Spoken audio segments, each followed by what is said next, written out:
Hey all, today I want to share with you a very nice topic about what is called as a joy deficit or joy gap at work. This is a very interesting study, a 2018 study that was done by A.T. Kearney, which talks about how there is an expectation from the leadership teams today that the employees should feel happiness or joy at work, and that's an expectation. But the reality is that just a little about 35% of them feel joy at work, which means there is a massive 65% of the employees who are not happy at work. They don't feel joy, they don't feel engaged, they're disengaged employees.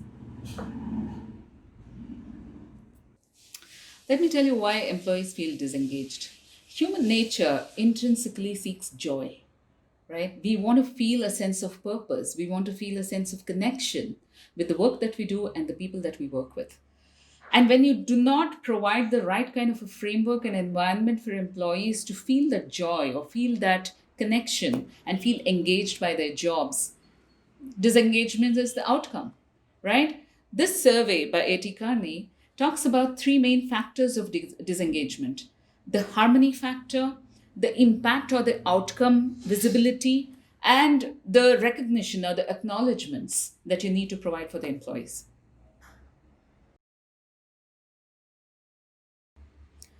Let's do a bit of a deep dive into these three elements that I spoke about. Harmony. Harmony is all about how you work well with teams and how you are clear about your roles and responsibilities and the deliverables, right? If I have a certain set of roles and responsibilities and I'm clear about my deliverables and there's no friction or there is no overlap in the roles, I think that is one of the very critical factors of employee engagement. Now, if you do not have teams, and there are roles within organizations, many times we've seen this, where there is overlap. Now in this case, how do you ensure that you create a framework for proper collaboration and understanding within the team so that they work jointly towards common outcomes, right? That is the harmony factor. Let me talk about the second factor, which is the impact factor. The impact or the outcomes of an organization dynamics is a very, very important element, because until and unless I know how my talent is being utilized in the organization, how my work or the day to day tasks that I'm doing in an organization is impacting the outcomes or the business outcomes, or how is it creating value for the organization, if I don't see that connect, or if I don't see that visibility, it is difficult for me to feel engaged within an organization. Now, the talent factor is very important. Is there a proper mapping between my skill set, my competencies, and the work that I'm doing? How many times do we do the right competency and skill mapping in organizations? This is an important engagement factor. The second is the role itself that I'm playing within the team. Many times we have seen that intra-departmental or in the within the team, the dynamics somehow can be set. But when it comes to collaboration or interdepartmental or between two different teams, when the collaboration factor becomes critical, that's where many times there are frictions, there is no collaboration, there's no joint ownership, the accountability factors, all these start playing a very critical role. And until and unless we create that collaborative environment where people jointly own the success or the outcomes and how they're actually contributing to the growth and development of the organization, if we are not able to create that visibility and people don't feel that their skills and talents are being utilized and how it is driving the outcomes for the business, engagement is a far-fetched dream.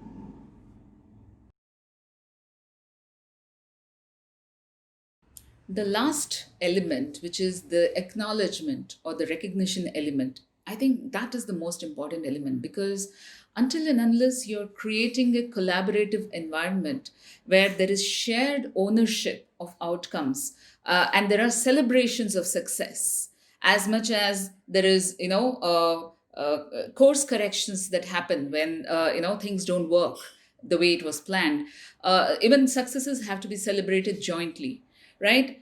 until and unless this collaborative environment is created and there are proper rewards and recognition mechanisms, and you acknowledge people for their contribution, especially I've seen this in support functions, business teams and the client facing teams or the market facing teams which generate revenue for the organization, they do get their recognitions and they do get acknowledgements. Many times the pillars of the organization, which are the support functions, they actually miss out on the recognition and the role that they play indirectly to building that, the success, the framework or the fundamentals, the building blocks of the success.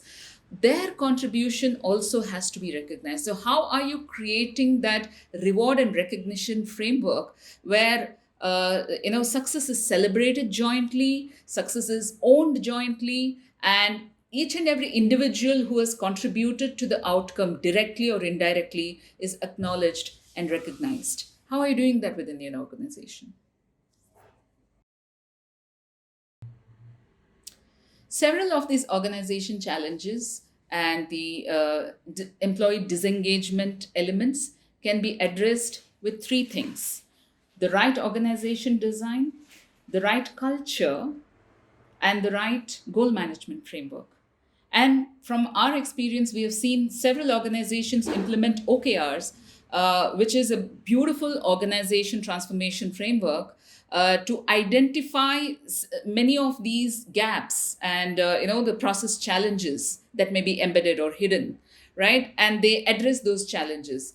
And it works the other way also. You identify many of these challenges within your organization and pick the right organization transformation framework like OKRs to address them.